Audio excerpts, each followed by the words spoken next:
Dear students, let us know about the geometrical representation of a complex number. Okay, suppose the complex number is given as x plus iy in general, and this represents an ordered pair. Just write the x code real part here and imaginary part here, and this is identified by a point on the Cartesian coordinate plane. Let us visualize that point. This is your x-axis, this is your y-axis, this is your origin. Suppose this length is your x unit and this length is your y unit. Then the coordinate of this point will be xy. Okay. Here you can see that this complex number is identified by the point xy on this Cartesian plane. Conversely, this point represents the complex number x plus iy. Likewise, any complex number is identified by a point on this Cartesian plane, and conversely, each point on this Cartesian plane represents a complex number. That means there is an one-to-one correspondence between the elements of the complex number set and the points on this Cartesian plane. That's why this plane is also called complex plane. Okay, complex plane.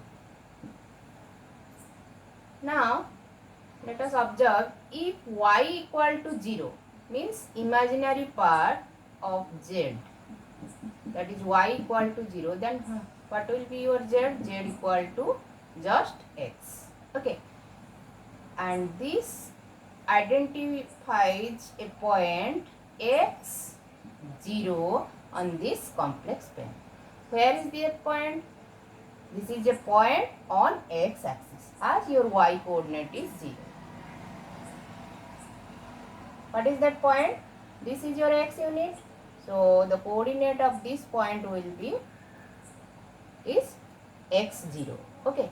Similarly, any point whose imaginary part is 0, any complex number whose imaginary part is 0 is identified by a point on x-axis.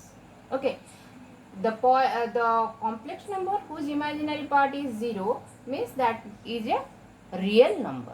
Okay, so any real number is represented by the x-axis. That's why this is called real axis. Okay, real axis. Similarly, if your real part equal to 0, real part of z equal to 0 means real part of z equal to 0, that means x equal to 0, then what will be your z? Z is equal to 0 plus iy, that is your I0, which is purely imaginary number, and this identifies a point 0y on the complex plane.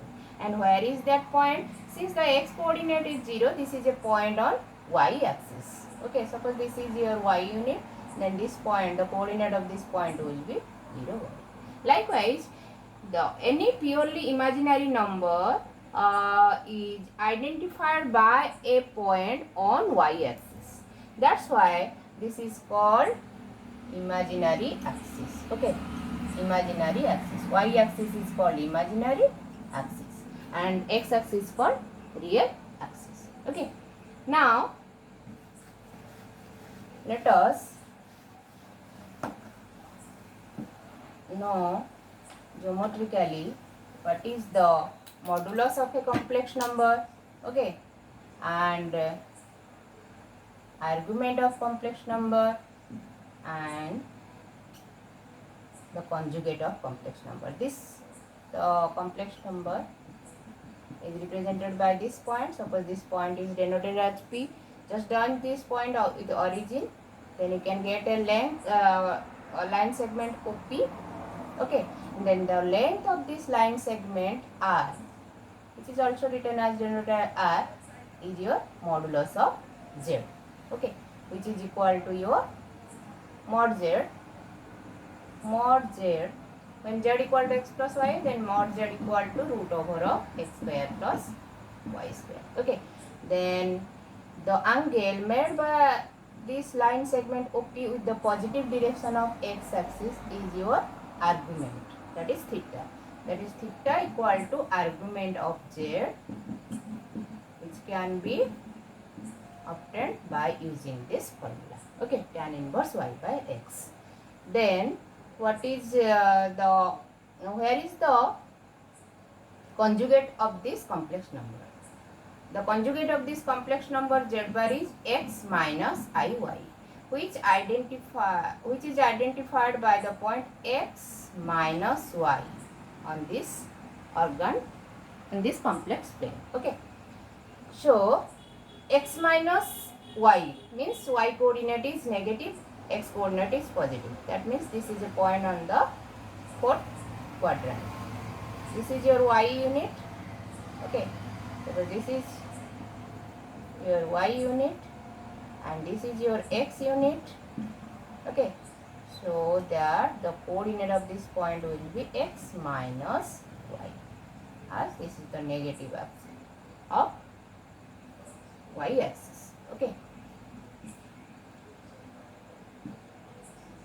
here you can see that if the complex number is xy, then its conjugate is here, which is the mirror image of that complex number. Okay, and the identification, this identification of complex number as the point on this Cartesian plane was proposed by Robert Organ. According to his name, this is also called organ plane, complex plane, also called organ plane. Okay, thank you.